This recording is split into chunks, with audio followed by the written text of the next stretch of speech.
ద్వితీయోపదేశకాండం 8వ అధ్యాయము. ద్వితీయోపదేశకాండం 8వ అధ్యాయము 2వ వచనం అందరం కలిసి చదువుకుందాం. ప్రభువుని ఆరాధన చేసేదాని కొరకై ద్వితీయోపదేశకాండం 8వ అధ్యాయము 2వ వచనం అందరం కలిసి చదువుకుందాం. ప్రారంభించుకుందాము. మరియు నీవు ఆయన ఆజ్ఞలను గైకొందువో లేదో, నిన్ను శోధించి నీ హృదయములో ఉన్న తెలుసుకుంటకు నిన్ను అనుచు నిమిత్తమును అరణ్యములో ఈ 40 సంవత్సరములు నీ దేవుడైన యెహోవా నిన్ను నడిపించిన మార్గమంతటిని జ్ఞాపకము చేసుకున్నాము. ప్రభువుని మనము జ్ఞాపకం చేసుకుని ఆయన చేసిన కార్యాలన్నీ కూడా గుర్తుపెట్టుకుని కృతజ్ఞతలు చెల్లించడమే ప్రభువుని స్తుతించడం. అందుకొరకే ఈరోజు మనం ప్రభు సన్నిధానంలో చేరి వచ్చాం.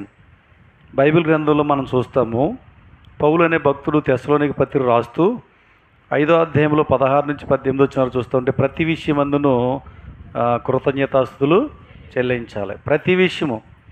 ఇశ్రాయేల్ ప్రజలు 40 సంవత్సరాలు అరణ్యములు వారు ప్రయాణం చేసినప్పుడు దేవుడు ఎలా వారిని పోషించాడో, ఎలా వారిని కాపాడాడో, ఎలా దేవుడు వారి మధ్యలో అద్భుతాలు చేశాడో, యుద్ధాలలో దేవుడు ఎలా విజయమిచ్చి వారు నడిపించాడో, ఇవన్నీ కూడా వారు గుర్తుపెట్టుకుని మరి దేవుని స్తుతించాలనేది భక్తుని యొక్క ఉద్దేశం. అందుకే ఈ యొక్క 8వ అధ్యాయం 2వ వచనంలో ఆ మాట మనము చూడగలుగుతున్నాం. కీర్తన గ్రంథంలో రాయబడి ఉంటుంది. 69వ అధ్యాయం చదవండి, 30-31 వచనాలు.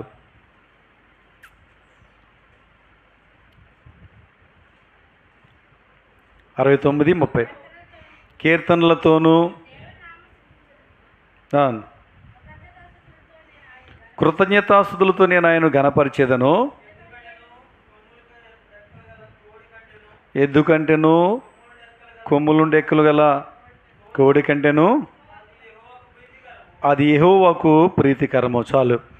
భక్తుడు ఏమన్నాడంటే కృతజ్ఞతాస్తులతో, కీర్తనలతో, కృతజ్ఞతాస్తుతులతో నేను ఆయన్ను ఘనపరుస్తాను అని చెప్పి ఆ తర్వాత ఏమన్నాడంటే ఇలాగ కీర్తనలు పాడి నోటితో ప్రభును స్తుతించేటువంటి ఆరాధన ఎంత గొప్పదంటే బలులు అర్పించేటువంటి ఎద్దుల్ని, పశువుల్ని, గొర్రె మేకలను మరి బలి అర్పించేవారు పూర్వ దినాల్లో. దేవునికి అలాగ వారు బలి అర్పణ చేసేవారు. భక్తుడు ఏమన్నాడంటే ఈ బలి అర్పణ కంటే కూడా దేవుని ఆరాధించడం చాలా గొప్పది అని చెప్తా ఉన్నాడు. పూర్వదినాల్లో మనం చూస్తే ఎవరి యొక్క స్థాయిని బట్టి వాళ్ళు ఏం చేసేవాళ్ళు అంటే బలులు అర్పణ చేసేవారు. ఉదాహరణకు మనం చూస్తే సొలొమోను గిబియోను అనేటువంటి ఉన్నతమైన స్థలంలో, ఇటు వినయ్ కూర్చో, గిబియోను అనేటువంటి ఉన్నతమైన స్థలంలో ఏం చేశాడ 1000 దహన బలులు అర్పించాడు. నువ్వు అర్పించగలవా 1000 దహన బలులు? ఒక మేకను అర్పించడమే కష్టం అయిపోయేటువంటి దినాల్లో 1000 దహన బలులు అర్పించాలంటే చాలా కష్టమే. ఆయన రాజు కాబట్టి ఆయన స్థాయికి తగినట్లుగా అలాంటి అర్పణలు అర్పిస్తూ వచ్చాడు. తర్వాత మనం చూస్తూ ఉన్నాం, రాజులందరూ అంతే, ఎవరి స్థాయికి తగినట్లుగా వాళ్ళు దేవునికి బలి అర్పణలు చేసేవాళ్ళు. అయితే అదే పద్ధతి ఇప్పుడు కూడా కొనసాగుతుంది అనుకోండి, మరి పేదవారి పరిస్థితి ఏంటి? బలి అర్పణ ఇవ్వలేని వారి పరిస్థితి ఏంటి? కాబట్టి దేవుడు బలులన్నిటికంటే కూడా దేవుడు ఇష్టపడేది ఏదంటే అంటే మన నోటితో ప్రభుని ఆరాధన చేయడం దేవుడికి ఇష్టం. జిహ్వ ఫలము. మన నోటితో దేవుడు చేసిన కార్యాలన్నీ కూడా తలంచుకుని ఆరాధన చేయటం దేవుడికి ఎంతో ఇష్టం. దీని అందే దేవుడు సంతోషిస్తాడు. మీరు గొర్రె మేకలను దేవునికి బలి అర్పించే దానికంటే కూడా ఎవరు నోటితో ప్రభువును స్తుతిస్తారో దాని యందు దేవుడు సంతోషిస్తాడు. అలాంటి దేవుడు సంతోషించేటువంటి ఈ యొక్క ఆరాధనలో మనం పాలుబందులు పొందటం నిజంగా గొప్ప ధన్యత. సమూయేలు మొదటి గ్రంథంలో 12వ అధ్యాయంలో భక్తుడు అక్కడ ఒక విషయాన్ని మనకు జ్ఞాపం చేస్తూ ఉన్నాడు. 24వ వచనం, సమూయేలు మొదటి గ్రంథము 12వ అధ్యాయము 24వ వచనంలో ఆయన మీ కొరకు ఎన్ని గొప్ప కార్యములను చేశానో అది మీరు తలంచుకుని మీరు యెహోవా యందు భయభక్తులు కలిగి నిష్కపటులై పూర్ణ హృదయముతో ఆయనను సేవించుట ఆవశ్యకము అన్నాడు. ఇక్కడ భక్తుడు ఏం జ్ఞాపం చేస్తాడంటే ఆయన మీ కొరకు ఎన్ని గొప్ప కార్యాలు చేశానో అవన్నీ మీరు తలంచుకోండి అన్నాడు. ఆరాధన అంటే ఏంటంటే దేవుడు మన జీవితాల్లో ఎన్నెన్ని అద్భుతమైన కార్యాలు చేశాడో, ఎన్ని మేళ్ళు చేశాడో, ఎన్ని పర్యాలు ప్రభు మన సహాయపడుతూ వచ్చాడో అవన్నీ కూడా జ్ఞాపకం చేసుకుని తలంచుకుని కృతజ్ఞతతో దేవుని స్తుతించడమే ఆరాధన అని ఇక్కడ మనము చూస్తూ ఉన్నాం. దేవుడు చేసిన కార్యాలు మనం జ్ఞాపకము చేసుకోవాలి. చూడండి, ఎవరికైనా మనం మేలు చేసామనుకోండి, వాళ్ళు గుర్తుపెట్టుకోకుండా మన మీద తిరగబడితే మనం ఏమంటాం? బొత్తుగా కృతజ్ఞత లేని వాళ్ళు, ఎన్నో ఉపకారాలు మనం చేసామంటాం కదా. మరి దేవుడు చేసిన కార్యాలు మనం గుర్తుపెట్టుకుని దేవుని స్తుతించకపోతే మనం కూడా ఎవరు? బొత్తుగా కృతజ్ఞత లేని వారం అవుతాం. కాబట్టి కృతజ్ఞత అంటే దేవుని మనం స్తుతించడమే అని మనం చూస్తూ ఉన్నాము. కొలసీ పత్రికలో 3వ అధ్యాయం 17వ వచనంలో ఏం రాయబడిందంటే, మరియు మాట చేత కానీ క్రియ చేత కానీ మీరు ఏమి చేసినను ప్రభువైన యేసు ద్వారా తండ్రి అయిన దేవునికి కృతజ్ఞతాస్తుతులు చెల్లించండి. మీరేమి చేసినా మాట ద్వారా క్రియ ద్వారా దేవుని మీరు స్తుతించాలి. ఇది దేవుని యొక్క ఉద్దేశంగా అక్కడ మనము చూడగలుగుతున్నాం. మన జీవితాల్లో దేవుడు చేసిన కార్యాలన్నిటిని బట్టి మనం దేవునికి ఎలా కృతజ్ఞతలు చెల్లించాలో భక్తుడు ఇక్కడ చక్కగా కొలసీ సంఘంలో రాస్తూ తెలియజేస్తూ ఉన్నాడు. కాబట్టి మనము మరి చదివినప్పుడు వాటిని జ్ఞాపకం పెట్టుకుని, నిజమే నా జీవితంలో దేవుడు ఇన్ని గొప్ప కార్యాలు చేశాడు, గతించిన కాలమంతా ఎన్నో ఆపదలు వచ్చినాయి, ఎన్నో అపాయాలు వచ్చినాయి, ఎన్నో అనారోగ్య సమస్యలు వచ్చినాయి, ఒక్కోసారి మరణపు అంచుల వరకు వెళ్ళాం. ఎలాంటి పరిస్థితుల్లో దేవుడు నన్ను సజీవునిగా జ్ఞాపకం చేసుకున్నాడు, పాపంలోనే చనిపోతే నరకానికి బదును దేవుడు నన్ను పాపం నుంచి విడిపించాడు అని ఇవన్నీ జ్ఞాపకం చేసుకుని దేవుని మనం స్తుతించాలని దేవుని యొక్క ఉద్దేశం. అందుకే మనం చూస్తూ ఉంటే యెషయా గ్రంథం 42వ అధ్యాయంలో 8వ వచనంలో దేవుడు ఏమన్నాడంటే, నా మహిమను నేను ఎవరికి ఇచ్చేవాడును కాను అన్నాడు. నిజమే, మనం దేవునికి అర్పించవలసినటువంటి మహిమ ఘనత ప్రభావములో మరి ఎవరికి అర్పించిన దేవుడికి ఇష్టమో లేదు. ఎందుకంటే దేవుడే మనల్ని పుట్టించాడు. మనల్ని పుట్టించక పూర్వమే ఈ సృష్టిని దేవుడు మన కోసం నివాసయోగ్యమైనదిగా దీన్ని సిద్ధపరిచాడు. ఇన్ని ఏర్పాట్లు దేవుడు చేసి మనల్ని పుట్టించిన నాటి నుంచి నేటి వరకు మనల్ని కాపాడి సజీవుల సంఖ్యలో ఉంచి మన ప్రతి అవసరత తీరుస్తున్న దేవుని కాక మనం ఎవరిని కనపరుస్తాం? కాబట్టి దేవుడు తనకు రావలసిన మహిమను వేరెవరికి ఇచ్చేటిన వాడు కానే కాదు, న్యాయవంతుడైనా. కాబట్టి దేవుని మనం స్తుతించాలని చూస్తున్నాం. అసలు మనం ఎందుకు పుట్టాం భూమి మీద అని అంటేనే, ఒక్కొక్కళ్ళు తమ జీవితానికి పరమార్థాన్ని వెతుక్కుంటారు. కొంతమంది ఏమంటారంటే, కోటి విద్యలు కూటి కొరకు. ఎందుకు బతుకుతున్నారంటే పొట్ట కోసం బతుకుతున్నారని చెప్పి మాట్లాడుతూ ఉంటారు. నిజానికి మానవులు దేవుడు ఏ ఉద్దేశంతో చేశాడు? దాన్ని ఎరగకుండా నీ లోకంలో సంపాదించుకోవడం కోసమో, అధికారం కోసమో, లేకపోతే ఘనత కోసమో ప్రాకులాడుతున్నారు. కానీ మనుషులు నిజానికి దేవుడు మానవులు ఎందుకు పుట్టించాడో ఎరగలేకుండా ఉన్నారు. ఒకసారి మనం చూస్తే బైబిల్ గ్రంథంలో మనుషులు ఎందుకు పుట్టించాడంట? యెషయా గ్రంథం 43వ అధ్యాయం 7వ వచనంలో, నా మహిమ నిమిత్తము నేను సృజించిన వారిని తీసుకురండి అంటున్నాడు. అంటే దేవుడు ఎందుకు పుట్టించాడు అని అంటే, దేవుణ్ణి మహింపరచాలనే ఉద్దేశంతో మనల్ని సృజించాడు. ఆ ఉద్దేశంతో దేవుడు మనల్ని పుట్టించాడు. కాబట్టి మనం ఏ ఉద్దేశంతో భూమి మీదకి దేవుని ద్వారా పంపించబడ్డామో లేక పుట్టామో, మనం ఆ ఉద్దేశం నెరవేర్చే ప్రజలుగా దేవుని స్తుతించాలని నేర్చుకున్నాం. సరే, దేవుని స్తుతించడానికి గల కారణాలు బైబిల్లో చాలా ఉన్నాయి. వాటిలో కొన్నిటిని ఈరోజు మనం జ్ఞాపం చేసుకుని దేవుని మనం ఆరాధన చేసుకుందాం. ద్వితీయోపదేశకాండం 8వ అధ్యాయం మనం చదివాం కదా.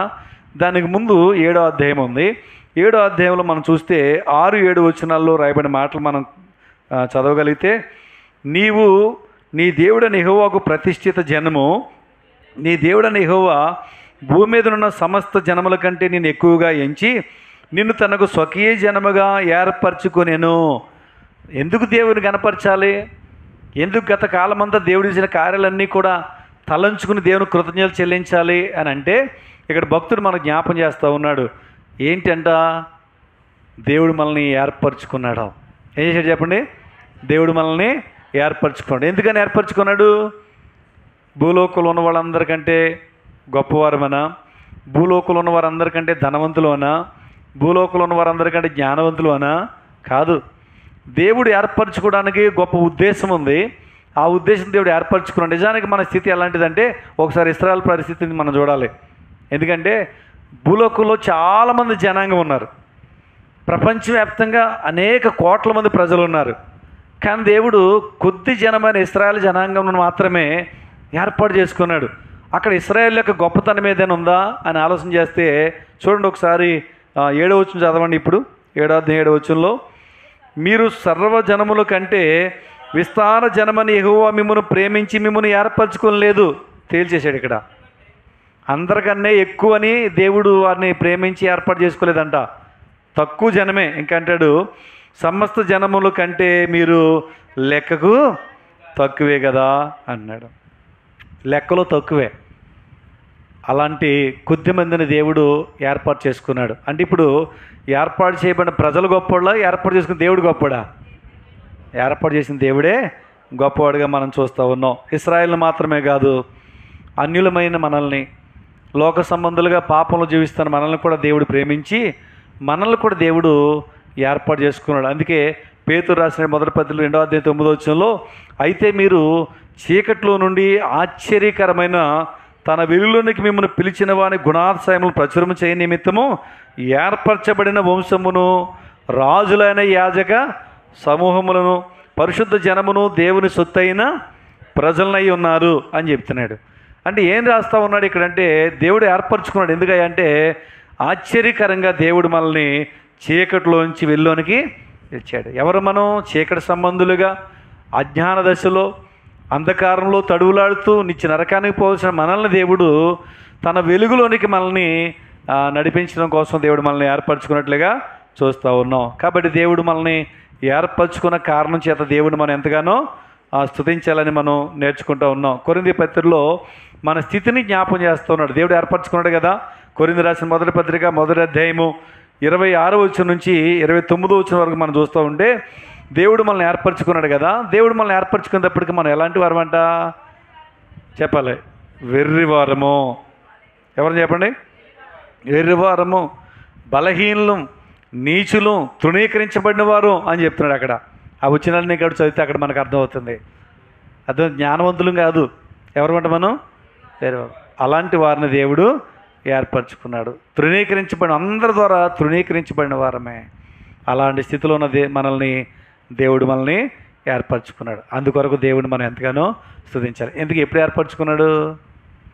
నువ్వు ఏ రోజైతే మారు మనసు పొందావో, లేకపోతే ఏ రోజైతే బాప్తిజం తీసుకున్నావో, లేకపోతే ఏ రోజైతే మందిరానికి వచ్చావో ఆ రోజు కదా నేను ఏర్పరచుకున్నదే.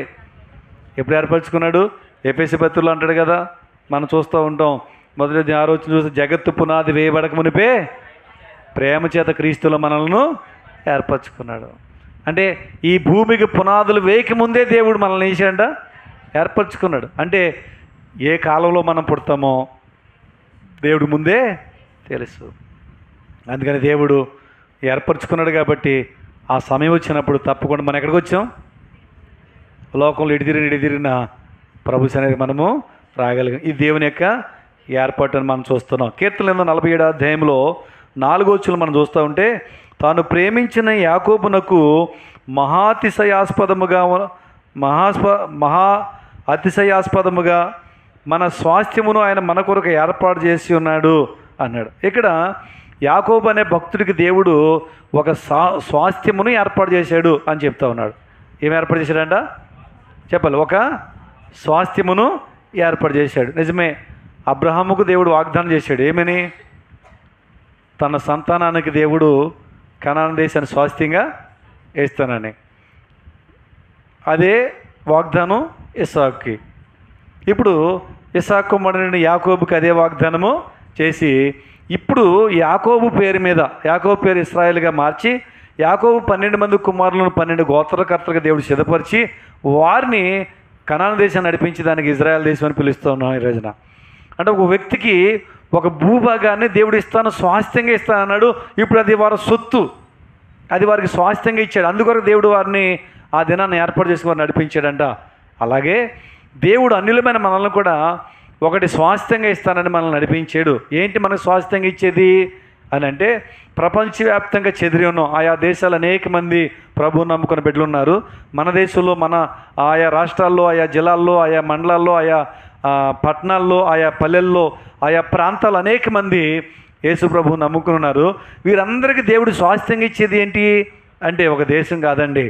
ఏమి ఇస్తూ ఉన్నాడంటే పరలోకంను స్వాస్థ్యంగా. అందుకు దేవుడు ఏర్పరచుకున్నాడు. అర్థమవుతుందా?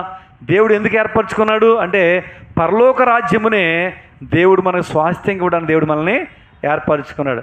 కాబట్టి ఇప్పుడు ఇంత గొప్పగా దేవుడు ప్రణాళిక మన ఎడలు ఉంటే దేవుని ఆరాధన చేయకుండా ఎలా ఉండగలం మనం? దేవుణ్ణి స్తుతించకుండా ఎలా ఉండగలం మనం?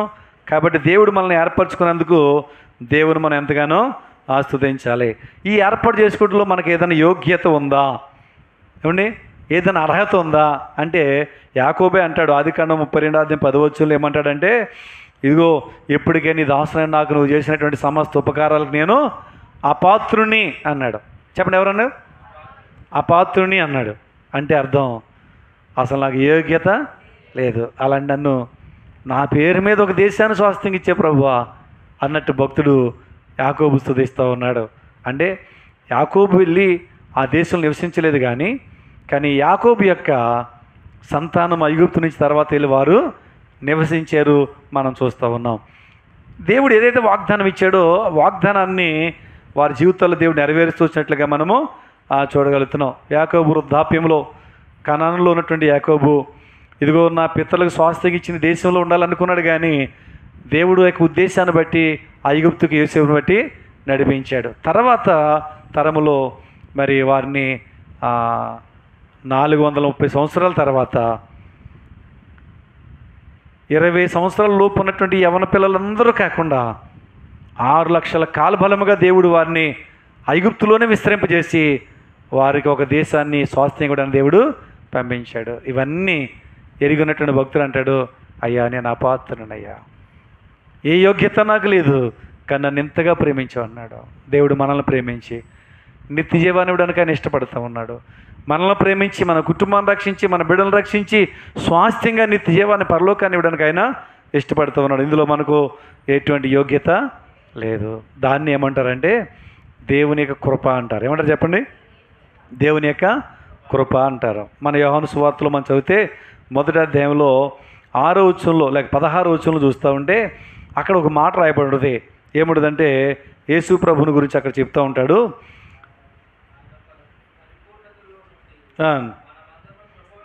మనమందరము కృప వెంబడి కృపను చూసారండి, కృప వెంబడి కృపను పొందుతున్నాం.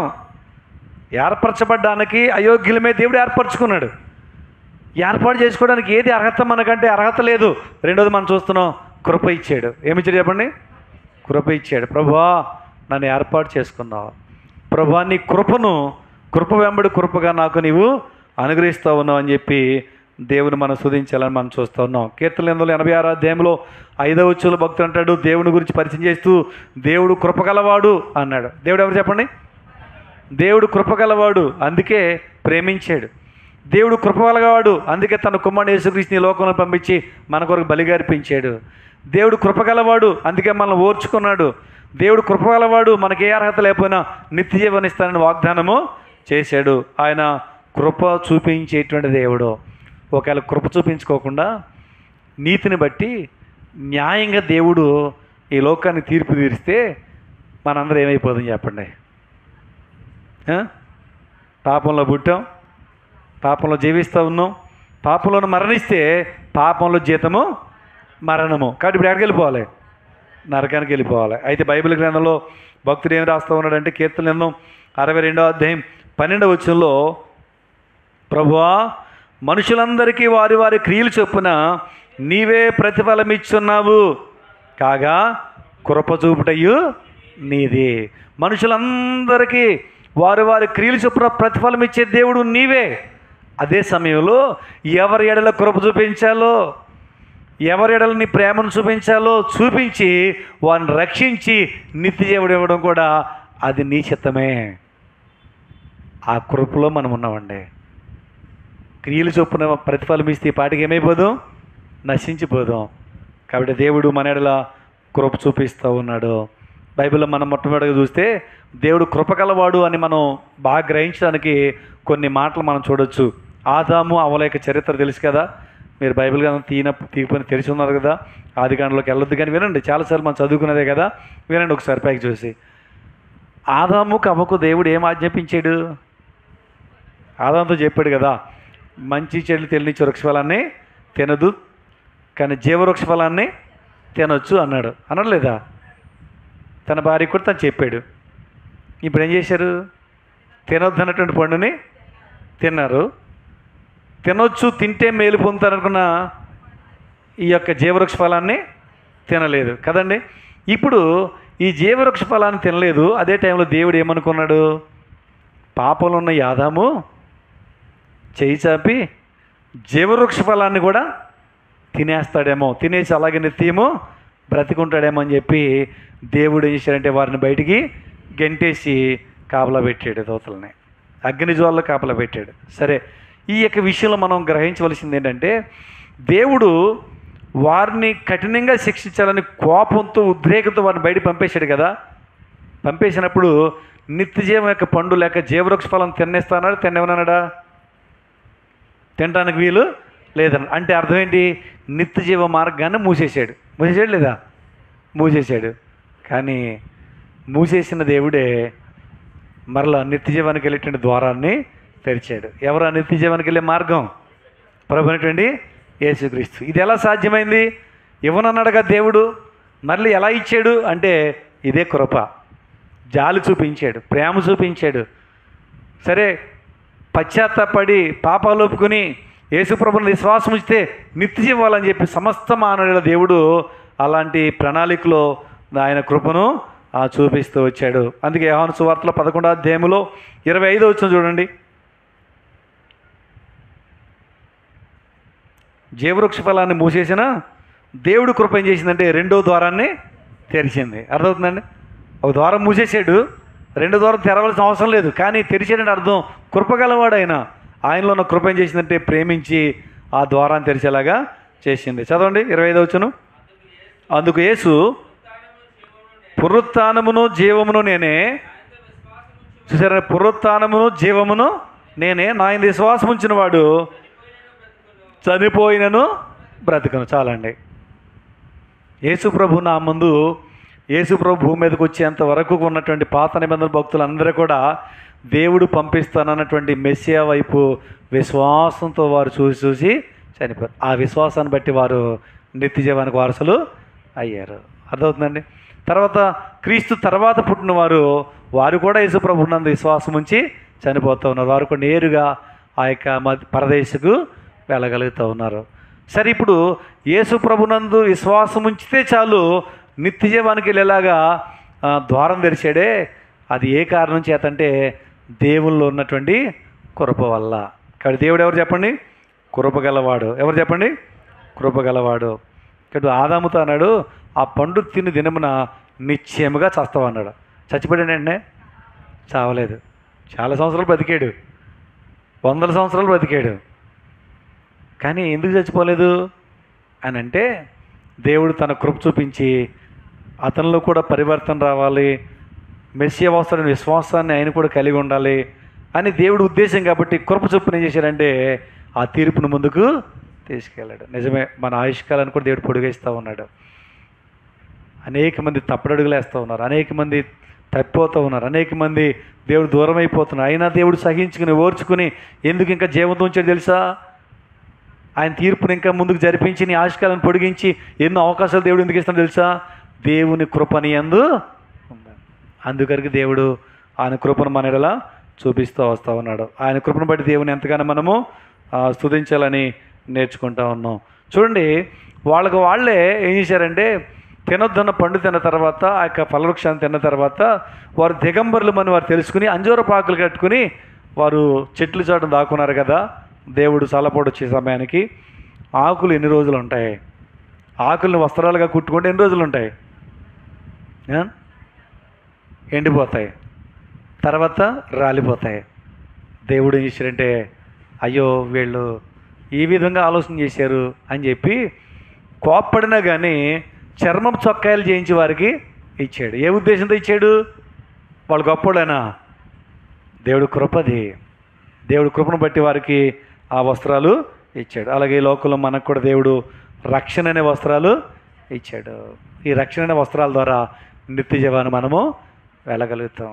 అలాంటి వస్త్రాలు దేవుడు మనకు ఇచ్చాడు. ఇదంతా దేవుని యొక్క కృపని మనము చూస్తూ ఉన్నాం. ఆదికాండంలో 19వ అధ్యాయంలో 15వ వచనం నుండి 22వ వచనం వరకు మనం చూడగలిగితే అక్కడ మనం కొన్ని విషయాలు మనం గ్రహించగలం. సొదొమ గొమొర్రా పట్టణాలు దేవుడు తీర్పు తీర్చి అగ్ని గంధకాలను కురిపించి నాశనం చేయబోయేటప్పుడు దేవుడు అబ్రహాం యొక్క ప్రార్థన విని దేవదూతలను పంపించాడు. వారు వెళ్ళి రండి అని చెప్పారు. వస్తున్నారండి లోతు కానీ, లోతు భార్య కానీ, పిల్లలు కానీ వస్తున్నారా? ఇదిగో ఈ పట్టణాన్ని తగలబెట్టేపోతున్నాం, మీరు తొందరగా బయట రండి అంటే వస్తున్నారా? రావట్లే. రానప్పుడు మనమైతే ఏం చేస్తాం చెప్పండి? మనల్నే పంపించారండి. విన్నారా? వాళ్ళు ఇల్లు తగలడిపోతుంది, మీరు వాళ్ళని బయట తీసుకురండి అని పంపించారు. మనం వెళ్ళి బయటికి రండి అని చెప్పి వాళ్ళంటే మేము రామన్నట్టు వాళ్ళు అక్కడే కూర్చుంటారు. మనం ఏం చేస్తాం? ఇది తగలడితే దాంతోపాటు చావండి అని చెప్పి మనం వదిలేస్తాం. అవునా కదా? అది మన స్వభావం.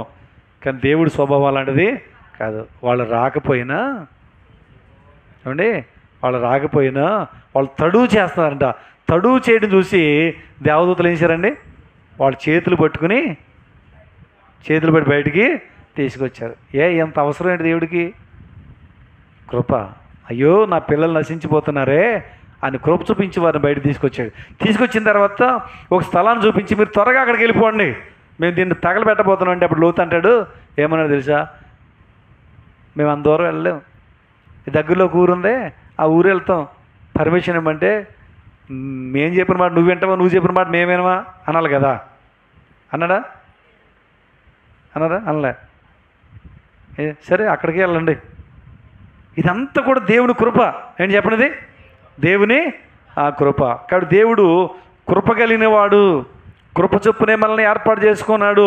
అది మనం గుర్తెరిగి దేవుని స్తుతించే బిడ్డలుగా మనం ఉండాలని నేర్చుకుంటూ ఉన్నాం. ఇంకా మనం చూడగలిగితే యోహాను సువార్త 8వ అధ్యాయం 1వ వచనం నుంచి 11వ వచనం వరకు మనం చూస్తే అక్కడ రాయబడిన మాటలు మనం చూడగలం. ఒక స్త్రీని వ్యభిచారమందు పట్టబడిన స్త్రీని పట్టుకొని వచ్చారు యేసుప్రభు దగ్గరికి. ధర్మశాస్త్ర ప్రకారం వ్యభిచారమందు పట్టబడిన వారు ఏం చేయాలి? రాళ్ళతో కొట్టి చంపేయాలి. వాళ్ళు ఎంత గొప్పలు చూడండి. వ్యభిచారమందు పట్టుకుంటూ ఒకరిని పట్టుకోవాలి, ఇద్దరు పట్టుకోవాలా? ఆయన వదిలేశారు, ఆడు తప్పించేసుకున్నాడు. ఈమెనే పట్టుకొచ్చారు. పట్టుకొచ్చి రాళ్ళతో కూడా చంపేమని ధర్మశాస్త్రం చెప్తుంది, నువ్వేం చెప్తావు అని యేసుప్రభుని అడిగారు. అప్పుడు ప్రభు అన్న మాట ఏంటి అంటే, మీలో ఎవరు పాపం చేయలేదో మొట్టమొదట మీరు వేయచ్చు అన్నాడు. చిన్నల మొదలుకొని పెద్దల వరకు ఒక్కరు కూడా రాయకుండా వెళ్ళిపోయారండి. అంటే చిన్న పిల్లలు కూడా దేంట్లో ఉన్నారు? పాపంలోనే ఉన్నారు. ఒక్కరు కూడా రాయలేదు. యేసు ప్రభు నీతిమంతుడు, పాపం లేనివాడు, ఆయన రాయేసి కొడితే వాళ్ళందరూ కూడా మళ్ళీ వచ్చి ఏం చేస్తారు చెప్పండి? రాళ్ళు వేసి కొట్టి చంపేస్తారు. కానీ ప్రభు అన్నాడు, అమ్మ వాళ్ళు ఎవరు నిన్ను శిక్షించలేదా? నేను కూడా నిన్ను శిక్షించను అన్నాడు. ఏ పాపం చేసింది కదా, ఎందుకు శిక్షించలేదు అంటే, ఇక నుంచి పాపం చేయకని ఆమెకు అవకాశం ఇచ్చి ఆమెను క్షమించడానికి గల కారణం ఏంటంటే, క్షమించబడ్డానికి ఆమెకు ఎటువంటి అర్హత లేదు. కానీ ప్రభు క్షమించడానికి కారణం ఏంటి? కృప. ఏంటి చెప్పండి? కృప. దేవుని యొక్క కృపను బట్టి ప్రభు అక్కడ క్షమించినట్లుగా మనము చూడగలుగుతున్నాం. అందుకే తీతుపత్రిలో కూడా 2వ అధ్యాయం 11వ వచనంలో సమస్త మనుషులకు రక్షణకరమైన దేవుని యొక్క కృప ప్రత్యక్షమైంది అంటాడు. అంటే సమస్త మనుషుల కొరకు యేసు ప్రభు భూమి మీదకి ఏ విధంగా వచ్చాడంటే కృపతో వచ్చాడు. ఎలా వచ్చాడు చెప్పండి? కృపతో వచ్చాడు. అసలు యేసు ప్రభు భూమి మీదకి రావడమే కృప అండి. అది ఆ కృపను మనం పొందుకున్నాం. ఆ కృపను బట్టే మనం ఏర్పాటు చేయబడ్డాం. అందుకొరకు మనం దేవుని ఎంతగానో స్తుతించాలని మనం నేర్చుకుంటున్నాం. మరలా మన వాక్య భాగంలోకి వద్దాం. ద్వితీయోపదేశకాండం 8వ అధ్యాయం 2వ వచనంలో మనం ఒకసారి పరిశీలన చేస్తే, ఈ 40 సంవత్సరాలు దేవుడిని యెహోవా నిన్ను నడిపించిన మార్గమంతటిని జ్ఞాపకము చేసుకునమన్నాడు. కాబట్టి మనం చేయవలసిన పని ఏంటంటే, దేవుడు మనల్ని ఏర్పరచుకున్న విధానాన్ని, ఆయన కృపను మన ఎడల చూపించిన విధానాన్ని జ్ఞాపకం చేసుకోవాలి.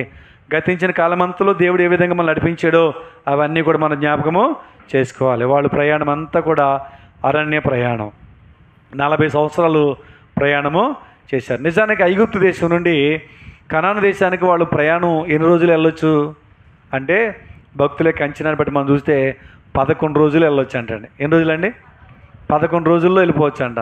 కానీ వీళ్ళకి ఎంతకాలం పట్టింది? 40 సంవత్సరాలు పట్టింది. అరణ్యంలో ఏమైనా దారి ఉంటుందా? తారు రోడ్లు ఉంటాయా? సిమెంట్ రోడ్లు వేసారా? ఎటువంటి రోడ్లు లేవు. అలాంటి ఆ ప్రాంతాల్లో వాళ్ళు ప్రయాణం చేయడం ఎంత కష్టమో ఇక్కడ మనం చూడగలుగుతున్నాం. యెషయా గ్రంథంలో అంటాడు, 43వ అధ్యాయంలో 19వ వచనంలో అంటాడు, నేను అరణ్యములో త్రోవ కలగజేయుచున్నాను అన్నాడు. వీళ్ళ కోసం దేవుడు అంట అరణ్యములో ఒక దారిని ఏర్పాటు చేశాడు. వాళ్ళు మామూలు నడిపించడం కాదు, ఒక దారి చూపించాడు. ఒకసారి మన జీవితంలో అనుకుంటాం, మన జీవితకాలంలో మనం ముందుకెళ్తున్నప్పుడు అనుకుంటాం అన్ని దారులు మూసిపోయినాయండి, ఎటు దిక్కుతోసిన పరిస్థితులు ఉన్నాము అనుకుంటాం. అలాంటి సమయంలో దేవుడు ఏదో ఒక ద్వారాన్ని మనకు తెరిస్తాడు. కాబట్టి వీరి జీవితంలో కూడా దేవుడు అలాగే అరణ్యంలో త్రోవను కలజేశాడు. ఇంకా మనం చూస్తే ద్వితీయోపదేశం 8:15 మనం చూస్తే అరణ్యంలో ఏమున్నాయంట? పాములు ఉన్నాయి, తాపకరమైన పాములు ఉన్నాయి, తేళ్ళు ఉన్నాయి. ఏమండి, అది ఎడారి నీళ్లు లేనటువంటి భయంకరమైన గొప్ప అరణ్యం అంటారు. ఇలాంటి పరిస్థితుల్లో ఉన్నటువంటి దారిలో వారు వెళ్ళారు. దారి లేని స్థలంలో నడిపించాడు. తాపకరమైన సర్పల స్థలాల్లో వారిని క్షేమంగా నడిపించాడు. నీళ్ళు లేనటువంటి ఆ స్థలంలో వారికి బండలోంచి నీళ్ళు ఇచ్చి వారిని తృప్తిపరిచి వారిని నడిపించాడు. అలాంటి పరిస్థితుల్లో దేవుడు వారికి సహాయము చేశాడు. ఇదంతా ఎందుకు జ్ఞాపకం చేస్తానంటే ఒక్కోసారి మన జీవితంలో కూడా అంతే.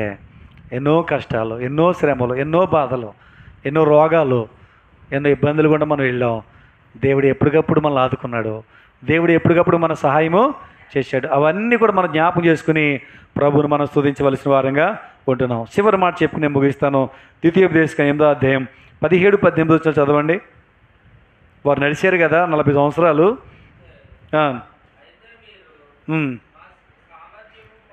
అయితే మీరు మా సామర్థ్యము, మా బాహుబలము, ఇంత భాగ్యం మాకు కలగజేసిందని అనుకుంటారేమో. మీకు సామర్థ్యం ఇచ్చేవాడు దేవుడే. కానీ మనం చదువుతూ ఉన్న యొక్క భాగంలో గ్రహించుకోవాల్సింది ఏంటంటే 40 సంవత్సరాలు ప్రయాణం చేయాలంటే వారికి ఏం కావాలి? సామర్థ్యం అనేది కావాలి. ఇప్పుడు బలం లేని వ్యక్తి ఎంతకాలం నడవగలడు చెప్పండి? నడవగలడా? నడవలేడు. మోకాళ్ళ నొప్పులు ఉన్నవాడు నడిచేయండి కొన్ని కిలోమీటర్లు నడిచేస్తారా? నడవలేరు. కానీ నడవడానికి శక్తి అనేది కావాలద్దా? దేవుడే వారికి సామర్థ్యం ఇచ్చి వారు నడిపించాడు. అలాగే ఈ జీవిత యాత్రలో, మన జీవిత యాత్రలో మనం ముందుకు నడుస్తున్నప్పుడు, మన కుటుంబ జీవితాన్ని ముందుకు నడిపిస్తున్నప్పుడు ఎన్నో సమస్యలు వచ్చినాయి, ఎన్నో ఇబ్బందులు వచ్చినాయి, ఎన్నో ఆర్థికపరమైన ఇబ్బందులు కానీ, అనారోగ్య సమస్యలు కానీ, కష్టాలు నష్టాలు కానీ, శాంతి సమాధానం లేని పరిస్థితులు కానీ ఎన్నో మన జీవితాల్లో వచ్చినాయి. అలాంటి పరిస్థితుల్లో తెలివిగా ఆలోచన చేసి చక్కగా ఆపదను తప్పించి ముందుకు వెళ్ళిపోయాం కదా అని అనుకుంటాం. దానికి నీ సామర్థ్యం, నీ తెలివితేటలు కాదు. దేవుడే నీకు ఆ సామర్థ్యాన్ని ఇచ్చాడు. దేవుడే నీకు ఆ బలాన్ని ఇచ్చాడు. అందుకొరకు దేవుని మనం స్తుతించాలని ఇక్కడ మనము నేర్చుకుంటా ఉన్నాం. ఇప్పుడు చూడండి, ఆయన గాలి పీల్చుకోవాలంటే గాలి పీల్చుకోవడానికి కూడా ఏముండాలి తెలుసా అండి? శ్వాస పీల్చుకోవడానికి కూడా శక్తి ఉండాలండి. ఈ శక్తి లేని వ్యక్తిని ఏం చేస్తారు? వెంటిలేటర్ మీద పడేస్తారు హాస్పిటల్లో. ఆ గాలి కూడా పీల్చుకోలేడు కాబట్టి ఇది పెట్టేస్తారు. అర్థమవుతుందండి? మనం పీల్చుకోగలుగుతామంటే పీల్చుకోగలిగే సామర్థ్యం మనకు దేవుడు ఇచ్చాడు. అర్థమవుతుందండి? కాబట్టి దేవుడిచ్చిన సామర్థ్యమును బట్టి ప్రభువును మనం ఎంతగానో స్తుతించాలి. కడిది మనల్ని దేవుడు ఏర్పరచుకున్నాడు, కృపతో మనల్ని రక్షించాడు, ఆయనే మనల్ని కాపాడుతున్నాడు. ఏమండి, మనల్ని ఏర్పరచుకున్న దేవుడు, కృపతో రక్షించుకున్న దేవుడు, మనల్ని కాపాడుతున్న దేవుడు. ఏమండి, మనం చేస్తున్న పరిచర్యలో కానివ్వండి, మనం చేస్తున్న పనుల్లో కానివ్వండి, సమస్తంలో కూడా దేవుడే మనకు సామర్థ్యమును ఇస్తూ ఉన్నాడు. ఇచ్చి దేవుడు మన సహాయము చేస్తూ ఉన్నాడు. అపోస్తలుల కార్యం 26-22 మాట ఉంది. ఏముందంటే, దేవుని వలన అయిన సహాయం పొంది నేటి వరకు నిలిచి ఉన్నాము అన్నాడు. ఎవరి వల్ల సహాయం పొందంటండి? దేవుని వలనైనా. కాబట్టి వీటన్నిటిని జ్ఞాపం చేసుకుందాం. ప్రభుని స్తుతించడానికి ఎన్ని కారణాలు మనం చూసామో వీటన్నిటిని మనం జ్ఞాపకం చేసుకుని కొద్ది సమయం విరిగిన హృదయముతో ప్రభుని ఆరాధన చేసుకుందాం. ప్రభు నామాన్ని మహింపరచుకుందాం. మోకరించి